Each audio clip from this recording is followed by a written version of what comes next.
মৰমৰ ছাত্ৰ ছাত্ৰীসকল, তোমালোক সকলোকে আমাৰ এই চেনেলটোলৈ পুনৰবাৰ স্বাগতম জনাইছোঁ।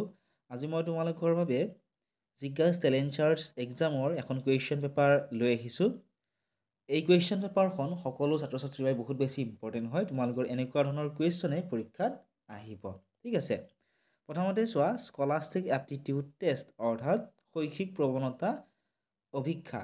ইয়াৰে তোমালোকৰ টোটেল নম্বৰ আহিব 40 আৰু প্ৰত্যেকটো প্ৰশ্নতে তোমালোকৰ 1 নম্বৰকৈ দিয়া থাকিব।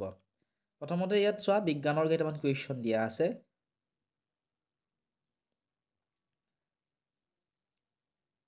প্ৰথম কুৱেশ্যনটো আছিলে যে ভাইৰাছ কি পদাৰ্থৰে গঠিত? Viruses are made of. অপশ্যনবিলাক তোমালোকে চোৱা। অপশ্যন এত আছিলে কাৰ্বহাইড্ৰেট আৰু প্ৰটিন, অপশ্যন বি প্ৰটিন আৰু nucleic acid, option number C শৰ্কৰা আৰু চৰ্বি, অপশ্যন নম্বৰ ডি ওপৰৰ আটাইকেইটা। এই যিটো কুৱেশ্যন আছে, কুৱেশ্যন নম্বৰ 1, ইয়াৰে কাৰেক্ট আনচাৰটি হ'ব option number B, virus protein আৰু নিউক্লিক এচিডৰ দ্বাৰা গঠিত।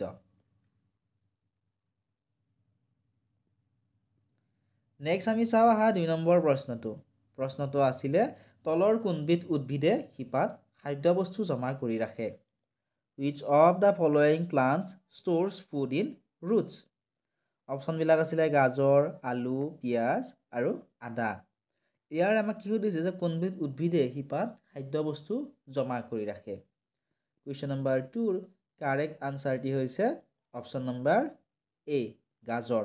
গাজৰে উদ্ভিদত খাদ্যবস্তু জমা কৰি ৰাখে। নেক্সট প্ৰশ্নটো চোৱা, 3 নম্বৰ। প্ৰশ্নটো আছিল যে মানুহৰ শৰীৰত মুঠ কিমানডাল হাড় থাকে? How many bones are there in the human body? মানুহৰ দেহত কিমানডাল হাড় থাকে নিশ্চয় তোমালোকে জানাই। আমাৰ মানুহবিলাকৰ হাড়ত 206ডাল হাড় থাকে। গতিকে অপশ্যন নম্বৰ বি হ'ব এই প্ৰশ্নটোৰ শুদ্ধ উত্তৰ। কিন্তু সৰু যিবিলাক ল'ৰা ছোৱালী আছে বা শিশুবিলাকৰ অলপমান বেলেগ হয়। ঠিক আছে, নেক্সট চোৱা, 4 নম্বৰ প্ৰশ্নটো। প্ৰশ্নটো আছিল যে ডেছে শৰীৰ গঠনত সহায় কৰে? ডেছ হেল্পছ ইন বডি বিল্ডিং?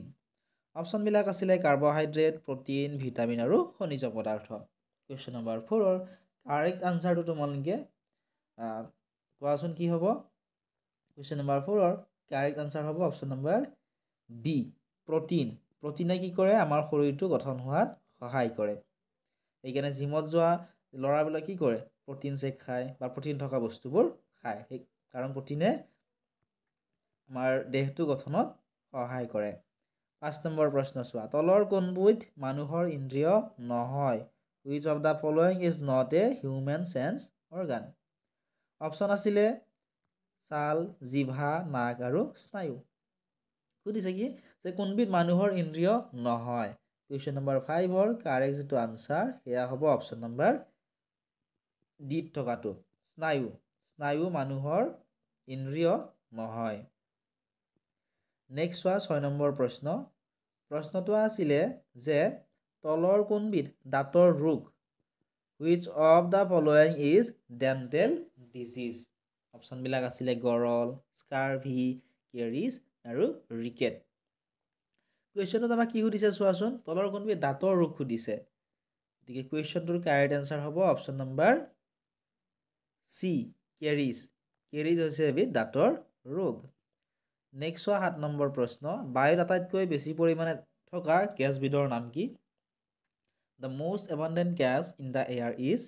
বায়ুত বহুকেইবিধ গেছ থাকে, অক্সিজেন, নাইট্ৰজেন, কাৰ্বন ডাই অক্সাইড। গতিকে আটাইতকৈ বেছি যিটো পৰিমাণ, সেই পৰিমাণটো হৈছে নাইট্ৰজেন গেছ। আটাইতকৈ বেছি পৰিমাণে থাকে নাইট্ৰজেন গেছ। কিমান পাৰ্চেণ্ট থাকে? 78.08% নাইট্ৰজেন গেছ থাকে। আৰু যদিহে তোমালোকক সোধে যে বায়ুমণ্ডলত থকা কাৰ্বন ডাই বা অক্সিজেন গেছৰ পৰিমাণ কিমান, গতিকে এইটো 21% বুলি যদি অপশ্যনত থাকে তেতিয়াহ'লে 21%টো কাৰেক্ট দিবা। আৰু যিটো একচুৱেল হয় সেইটো হৈছে 20.94%। গতিকে কেতিয়াবা অপশ্যনত 21% বুলি ডাইৰেক্ট দি দিয়ে, সেইটোৱে হ'ব ইয়াৰে কাৰেক্ট আনচাৰ। ঠিক আছে, নেক্সট প্ৰশ্নটো চোৱা, 8 নম্বৰটো। প্ৰশ্নটো আছিলে যে কাঠ এটুকুৰাৰ ভৰ 24 গ্ৰাম আৰু আয়তন 8 ঘন চেণ্টিমিটাৰ হ'লে কাঠৰ ঘনত্ব হ'ব। The mass of a piece of wood is 24 gram and its volume 8 centimeter cube. The density of the wood will be. ঠিক আছে, ইয়াৰ যিটো আনসাৰ কুৱেশ্যন নম্বৰ 8-ৰ কাৰেক্ট আনসাৰটি হৈছে অপশ্যন নম্বৰ ডিত থকাটো 3 গ্ৰাম ঘন চেণ্টিমিটাৰ। অপশ্যন ডি হ'ব এই প্ৰশ্নটোৰ শুদ্ধ উত্তৰ। ঠিক আছে, এইটো হ'ব কাৰেক্ট আনসাৰ। নেক্সট হোৱা 9 নম্বৰ প্ৰশ্ন, পাৰাৰ আকাৰৰ নাম হ'ল। পাৰৰ আকাৰৰ নাম কি? কুৱেশ্যন নম্বৰ 9-ৰ কাৰেক্ট আনসাৰ হ'ব option number B, cinnabar. Option B হ'ব এই প্ৰশ্নটোৰ শুদ্ধ উত্তৰ। ঠিক আছে, চিনাবাৰ।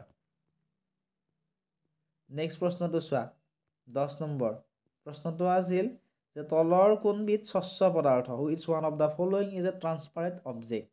অপশ্যনবিলাক আছিলে কাঠ, বাঁহ, পলিথিন আৰু ওপৰৰ আটাইকেইটা। কুৱেশ্যন নম্বৰ 10-ৰ কাৰেক্ট আনসাৰ হ'ব option number C, polythene. Polythene হৈছে স্বচ্ছ পদাৰ্থ। নেক্সট কুৱেশ্যনটো চোৱা 11 নম্বৰ, কিন্তু পলিথিনৰ বহুত ভাগ আছে। ঠিক আছে, 11 নম্বৰটো চোৱা, প্ৰশ্নটো আছিল যে ঢেকীয়াৰ প্ৰজনন তলৰ কোনটোৰ দ্বাৰা হয়? The fern reproduces through. ঢেকীয়াৰ প্ৰজনন, ঢেকীয়াৰ তোমালোকে কিহৰ দ্বাৰা প্ৰজনন হোৱা দেখিবলৈ পাইছা? নিশ্চয় তোমালোকে ঢেকীয়া দেখিবলৈ পাইছা। ঢেকীয়াৰ প্ৰজনন হয় ৰেণুৰ দ্বাৰা। ঠিক আছে, অপশ্যন চি হ'ব কাৰেক্ট আনসাৰ, ৰেণু। নেক্সট হোৱা 12 নম্বৰ প্ৰশ্নটো, মেৰু অঞ্চলত বাস কৰা এবিধ প্ৰাণী হ'ল an animal living in polar region is.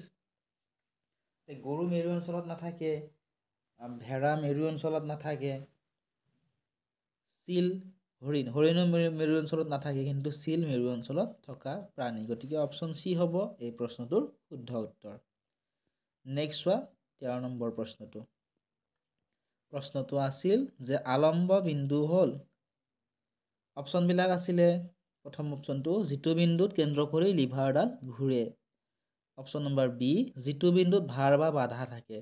Option C, যিটো বিন্দুত বল প্ৰয়োগ কৰা হয়। অপশ্যন নম্বৰ ডি, ওপৰৰ এটাও নহয়। কুৱেশ্যন নম্বৰ 13-ৰ কাৰেক্ট আনসাৰ হ'ব অপশ্যন নম্বৰ এ2। আলম্ব বিন্দু হ'ল যিটো বিন্দুত কেন্দ্ৰ কৰি লিভাৰডাল ঘূৰে, around which points the lever rotates. Next চোৱা 14 নম্বৰ কুৱেশ্যনটো, কুৱেশ্যনটো আছিলে বেক্টেৰিয়াৰ কোষত থকা চুলি সদৃশ অংশ কি বুলি কোৱা হয়? Hair like structure present in the cell of bacteria is. বেক্টেৰিয়াৰ কোষত থকা চুলি সদৃশ অংশক ফ্লেজেলা বুলি কোৱা হয়। অপশ্যন চি হ'ব শুদ্ধ উত্তৰ। নেক্সট প্ৰশ্নটো চোৱা, পানীয়ে চাপ দিয়ে, the direction of pressure of water is. পানীয়ে কোনটো ফালে চাপ দিয়ে সুধিছে। পানীয়ে চাপ দিয়ে, অপশ্যনসমূহ চোৱা, প্ৰথমটো দিছিলে ওপৰ ফালে, তাৰপিছত দিছিলে তল ফালে, তাৰপিছত সকলো ফালে, আৰু 2 নম্বৰত দিছিলে পাৰ্শ্বীয়ভাৱে। এই কুৱেশ্যনটোৰ কাৰেক্ট যিটো আনসাৰ সেয়া হ'ব অপশ্যন নম্বৰ চি, সকলো ফালে, in all directions. Question number 16, বতাহৰ গতিবেগ জোখা সঁজুলিবিধ হৈছে। The instrument use to measure the wind speed is. বতাহৰ গতি জোখা সঁজুলিবিধৰ নাম হৈছে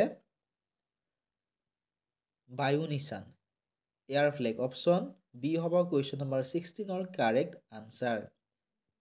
নেক্সট প্ৰশ্নটো চোৱা 17 নম্বৰ, প্ৰশ্নটো আছিল যে দদ চৰাই পোৱা গৈছিল। দদ ৱাজ ফাউণ্ড এট। দদ যিটো চৰাই আছিল, দদ চৰাইটো ক'ত পোৱা গৈছিলে? কুৱেশ্যন নম্বৰ 17-ৰ কাৰেক্ট আনসাৰটি হ'ব অপশ্যনসমূহৰ ভিতৰত অপশ্যন নম্বৰ এ, মৰিচাছ দ্বীপত দদ পোৱা গৈছিল। কুৱেশ্যন নম্বৰ 18, কুৱেশ্যনটো আছিল প্ৰটিনত থকা মৌলবিধ হ'ল। The element present in protein is. Question number 18-ৰ অপশ্যনসমূহৰ ভিতৰত কাৰেক্ট আনসাৰ অপশ্যন চিটো হ'ব নাইট্ৰজেন। প্ৰটিনত পোৱা মৌলবিধ হৈছে নাইট্ৰজেন। নেক্সট তোমালোকে চোৱা কুৱেশ্যন নম্বৰ 19। কুৱেশ্যনটো আছিল তলৰ কোনটো দীপ্তিমান বস্তু? Which one of the following is a luminous? Question number 19-ৰ কাৰেক্ট যিটো আনসাৰ সেয়া হ'ব option number D, lamp. Lamp হৈছে দীপ্তিমান বস্তু। কাৰণ লেম্পৰ পৰা আমি কি পাওঁ লেম্পটো জ্বলালে আমি কি পাওঁ পোহৰ পাওঁ গতিকে অপশ্যন ডি হ'ব কাৰেক্ট এনচাৰ নেক্সট প্ৰশ্ন চোৱা 20 নম্বৰ পৃথিৱী পৃষ্ঠত সাগৰ পানীৰ শতকৰা কিমান পৃথিৱী পৃষ্ঠত থকা সাগৰৰ পানীৰ শতকৰা পৰিমাণ the percentage of sea water in the surface of the earth question number 20 correct যিটো আনচাৰ সেয়া হ'ব অপশ্যন নম্বৰ বি 70%। নেক্সট গণিতৰ কেইটামান কুৱেশ্যন আহিছিলে প্ৰথম যিটো কুৱেশ্যন আছিলে এইটো চোৱাচোন কুৱেশ্যনটো আছিল যে খালী ঠাই পূৰ কৰা ফিল ইন দ্য ব্লেংকছ 1 কোটি 10 মিলিয়ন 1 কোটিত কিমান মিলিয়ন কুৱেশ্যন নম্বৰ 21ৰ কাৰেক্ট আনচাৰ হ'ব অপশ্যন নম্বৰ বি 10 মিলিয়ন 10 মিলিয়নত 1 কোটি ঠিক আছে নেক্সট প্ৰশ্নটো চোৱা 22 নম্বৰ প্ৰশ্নটো আছিল যে তলৰ সংখ্যাটো অংকৰে লিখা 204 কোটি 75,49,647 এই সংখ্যাটো আমাক কি কৰিব দিছে অংকৰে লিখিব দিছে ৰাইট দ্য ফলোয়িং নাম্বাৰ নিউমাৰিকেলি গতিকে 204 কোটি দিয়া আছে অৰ্থাৎ তোমালোকে দুটা পদ্ধতি পাইছিলা সংখ্যা লিখাৰ দুটা পদ্ধতি এটা আছিলে ভাৰতীয় পদ্ধতি আৰু আনটো আছিলে আন্তৰ্জাতিক পদ্ধতি এইটো যিটো আমাক দিছে এইটো আমাক আন্তৰ্জাতিক পদ্ধতিত দিয়া আছে গতিকে আন্তৰ্জাতিক পদ্ধতিত যেটো দিয়া আছে অপশ্যন নম্বৰ এ হ'ব কাৰেক্ট আনসাৰ ঠিক আছে 204 কোটি তাৰ পিছত 75,49,000 তাৰ পিছত 647 ঠিক আছে তোমালোক যদি ইয়াৰ ওপৰত ভিডিও লাগে তোমালোক কমেন্ট কৰিবা ভাৰতীয় পদ্ধতি আৰু আন্তৰ্জাতিক পদ্ধতিৰ ওপৰত নেক্সট প্ৰশ্নটো চোৱা 23 নম্বৰ ঊৰ্ধ্বক্ৰমত সজোৱা অ্যাৰেঞ্জ ইন এসেন্ডিং অৰ্ডাৰ ইয়াতে কেইটামান সংখ্যা দিয়া আছে সংখ্যাকেইটা আমাক ঊৰ্ধ্বক্ৰমত সজাব দিছে ইকুৱেশ্যন নম্বৰ 23 কাৰেক্ট যেটো আনসাৰ সেয়া হ'ব অপশ্যন নম্বৰ ডি ঠিক আছে এটো হ'ব কাৰেক্ট আনসাৰ আমি যদি ঊৰ্ধ্বক্ৰমত সজাও ঠিক আছে নেক্সট প্ৰশ্নটো চোৱা 24 নম্বৰ প্ৰশ্নটো আছিল যে 7890234 এই অংককেইটাৰে লিখিব পৰা আটাইতকৈ ডাঙৰ সংখ্যাটো আৰু আটাইতকৈ সৰু সংখ্যাটোৰ পাৰ্থক্য সুধিছে অৰ্থাৎ এই যিকেইটা আমাক সংখ্যা দিয়া আছে অংক দিয়া আছে এই অংককেইটাৰে লিখিব পৰা আটাইতকৈ আমি কি কৰিব লাগিব প্ৰথমতে ডাঙৰ সংখ্যাটো লিখি ল'ব লাগিব আমি ডাঙৰ সংখ্যাটো কেনেকৈ লিখো ডাঙৰ সংখ্যাটো লিখিবৰ কাৰণে আটাইতকৈ ডাঙৰটো আমি বিচাৰিব লাগিব আটাইতকৈ ডাঙৰ কি 9 টো লিখি ললো তাৰ পিছত আছে 8 আটাইতকৈ ডাঙৰ 8 লিখি ললো তাৰ পিছত 7 লিখিলো ঠিক আছে তাৰ পিছত 4 তাৰ পিছত 3 তাৰ পিছত 2 তাৰ পিছত শেষত ৰৈ যাব 0 এইটো হৈছে ডাঙৰ এটা আটাইতকৈ সৰু কেনেকৈ লিখিম বহুতে সৰুটো লিখিবৰ কাৰণে কি কৰে প্ৰথমতে শূন্যটো লিখি দিয়ে তাৰ পিছত 2 3 এনেকৈ লিখিলে কিন্তু ভুল হ'ব কিহৰ কাৰণে কাৰণ শূন্যটো যেহেতু আমাক ইয়াত দি থোৱা আছে এইফালে শূন্য লিখা মানে এইফালে শূন্যৰ কোনো ভ্যালুৱে নাই গতিকে সৰু সংখ্যাটো লিখিবৰ কাৰণে আমি কি কৰিব লাগিব প্ৰথমতে আমি শূন্যক বাদ দি আটাইতকৈ সৰু সংখ্যাটো অংকটো লিখি ল'ব লাগিব যেনে 2 লিখিলো 2ৰ পিছত আটাইতকৈ সৰু কোনটো ৰৈ গ'ল 2ৰ পিছত আটাইতকৈ সৰু ৰৈ গ'ল 0 2ৰ পিছত 0 লিখিলো তাৰ পিছত 3 তাৰ পিছত 4 তাৰ পিছত 7 8 9 এনেকৈ ডাঙৰ সংখ্যাটোৰ সৰু সংখ্যাটো লিখিব লাগিব লিখাৰ পিছত ডাঙৰটোৰ পৰা সৰুটো আমি বিয়োগ কৰিব লাগিব পাৰ্থক্য মানে হৈছে বিয়োগফল যেতিয়া তোমালোকে বিয়োগ কৰিবা বিয়োগ কৰিলে তোমালোকে অপশ্যন নম্বৰ ডি শুদ্ধ পাবা ঠিক আছে এই আনসাৰটো তোমালোকে পাই যাবা option number D next question চোৱা 25 নম্বৰ ইয়াতে এটা আমাক ৰোমান সংখ্যাত দিয়া আছে এটা আমাক কি কৰিছে হিন্দু আৰবীয় পদ্ধতিত লিখিব দিছে গতিকে এইটো যদি আমি হিন্দু আৰবীয় পদ্ধতিত লিখো অপশ্যন নম্বৰ সি হ'ব কাৰেক্ট আনসাৰ ঠিক আছে 5114 অপশ্যন সি কাৰেক্ট আনসাৰ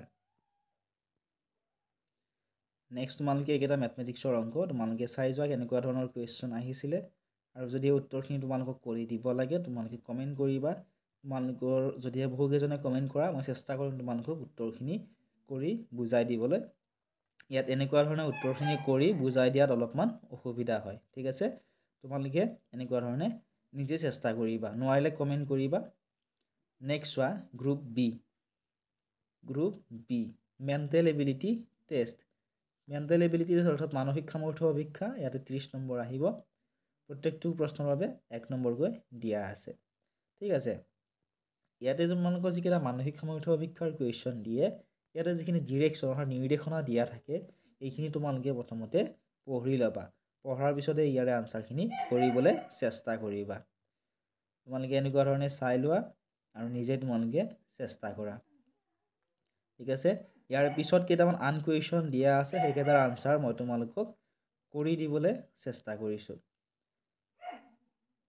নেক্সট কুৱেশ্যনটো তোমালোকে চোৱা কুৱেশ্যন নম্বৰ 71 এইকেইটা কুৱেশ্যন আছিলে জেনেৰেল নলেজ আৰু কাৰেণ্ট এফেয়াৰ্ছৰ কুৱেশ্যন ইয়াৰ পৰা তোমালোকৰ 20 নম্বৰ আহিব প্ৰথম যেটো প্ৰশ্ন আছিল এটো আছিল যে নেলসন মেণ্ডেলা কোনখন দেশৰ নাগৰিক to which country did Nelson Mandela belong question number 71 or correct আনসাৰটি হৈছে option number C Nelson Mandela আছিলে দক্ষিণ আফ্ৰিকাৰ নাগৰিক গতিকে অপচন সি হ'ব এই কুৱেশ্যনটোৰ কাৰেক্ট আনসাৰ নেক্সট ওয়া কুৱেশ্যন নম্বৰ 92 কুৱেশ্যনটো আছিল যে নাগপুৰ ভাৰতৰ কোন ৰাজ্যৰ অন্তৰ্গত Nagpur is belong to which state of India Nagpur ভাৰতৰ মহাৰাষ্ট্ৰৰ অন্তৰ্গত অপচন সি হ'ব কাৰেক্ট আনসাৰ কুৱেশ্যন নম্বৰ 73 ৰাছিয়াৰ বৰ্তমান ৰাষ্ট্ৰপতি কোন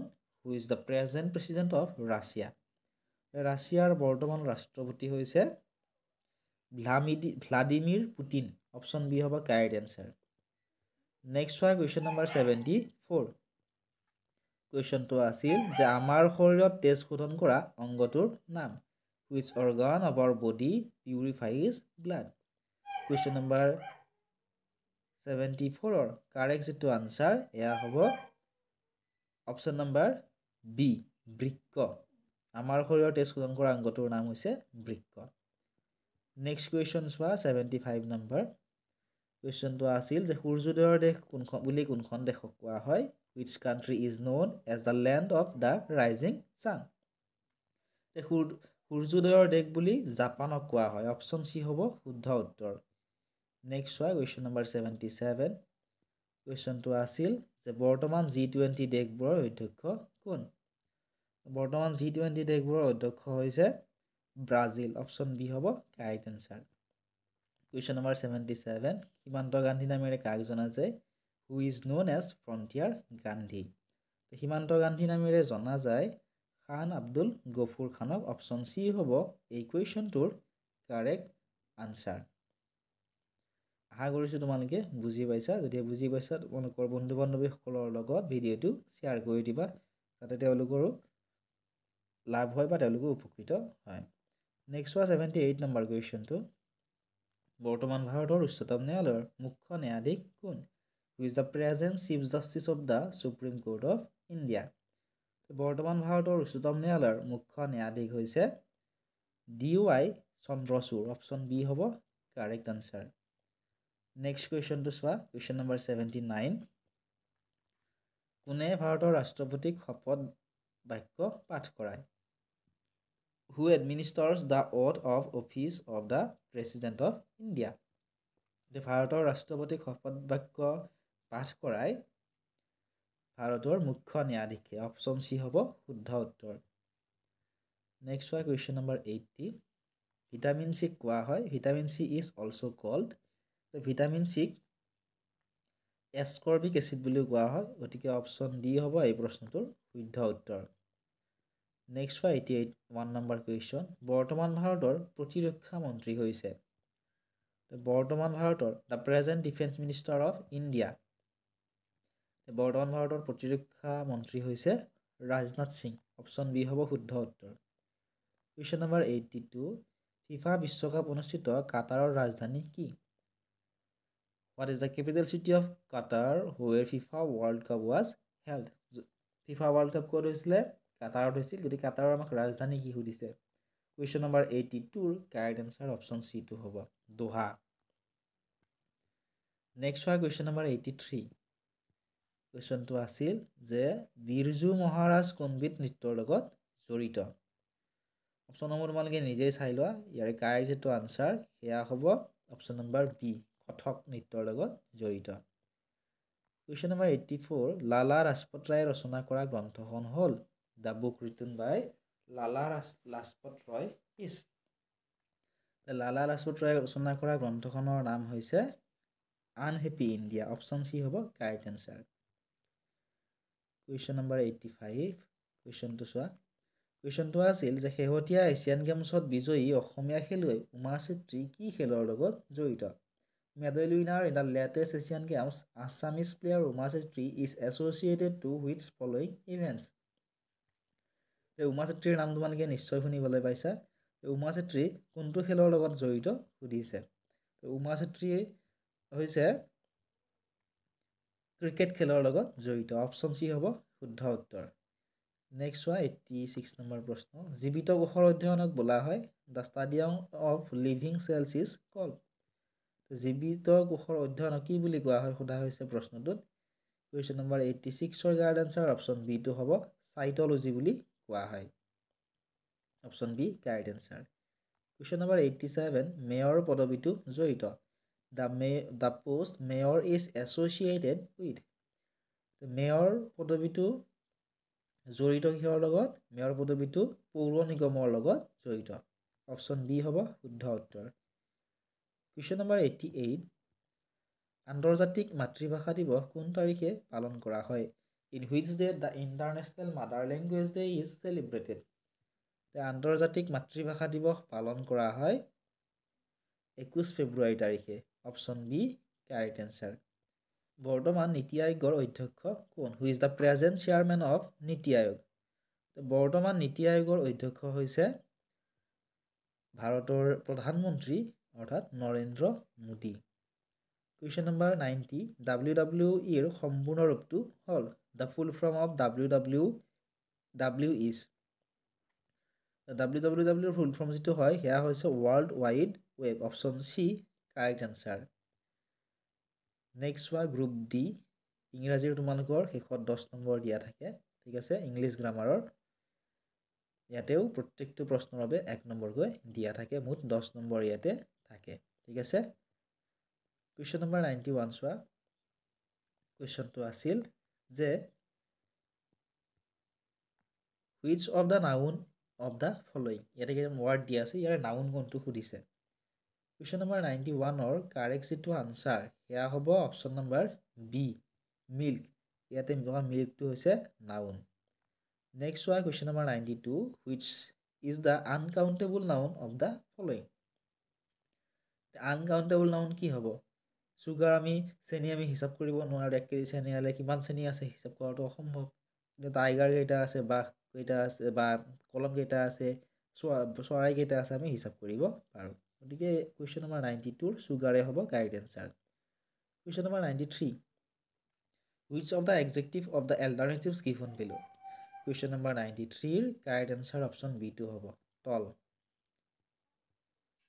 নেক্সট চোৱা কুৱেশ্যন নম্বৰ 94 কুৱেশ্যনটো আছিল which of the following words is an adjective ইয়াতে কোনটো ৱৰ্ড এডজেক্টিভ হয় সুধিছে কুৱেশ্যন নম্বৰ 94ৰ option C correct answer nice next question চোৱা 95 নম্বৰ কুৱেশ্যনটো আছিলে put the correct article of the following the dash is table ইয়াতে কি হ'ব সুধিছে দা হ'ব এ হ'ব এন হ'ব নে ওপৰ এটাও নহয় কুৱেশ্যন নম্বৰ 95ৰ কাৰেক্ট এনচাৰ অপশ্যন বি হ'ব a next question number 96 put the correct article of the following they have dash union ইয়াতে কি হ'ব সুধিছে এ হ'ব এন হ'ব নে দা হ'ব নে ওপৰ এটাও নহয় কুৱেশ্যন নম্বৰ 96ৰ কাৰেক্ট এনচাৰ অপশ্যন এটো হ'ব a next question number 97 fill in the blanks with correct verb correct ভাৰ্বৰ ভাৰ্বটো ব্যৱহাৰ কৰিব দিছে খালী ঠাইখিনিত ইয়াতে দিয়া আছে দ্য গাৰ্ল ডেছ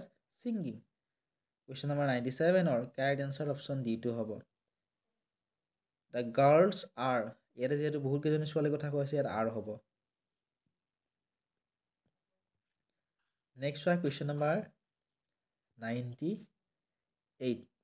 কুৱেশ্যনটো আছিল fill in the blank with the correct verb Kanak does written a story ইয়াতে কুৱেশ্যন নম্বৰ 98ৰ কাৰেক্ট এনচাৰ হ'ব option number B Kanak has written a story question number 99 which words are in alphabetical order ইয়াতে থকা কোনকেইটা শব্দ alphabetical অৰ্ডাৰত আছে সুধিছে অপশ্যন বি হ'ব কাৰেক্ট এনচাৰ কাৰণ এইকেইটা কি আছে এলফাবেটিকেল অৰ্ডাৰত আছে শেষৰ কুৱেশ্যনটো which word are in alphabetical order ইয়াৰ উত্তৰটো মই তোমালোকক কৈ নিদিওঁ তোমালোকে কমেণ্ট ছেকশ্যনত জনাবা চেনেলটো যদি ছাবস্ক্ৰাইব কৰা নাই ছাবস্ক্ৰাইব কৰি দিবা ইয়াৰ ৰিলেটেড যদি তোমালোকৰ কিবা কুৱেশ্যন আছে কমেণ্ট ছেকশ্যনত সুধিবলৈ নাপাহৰিবা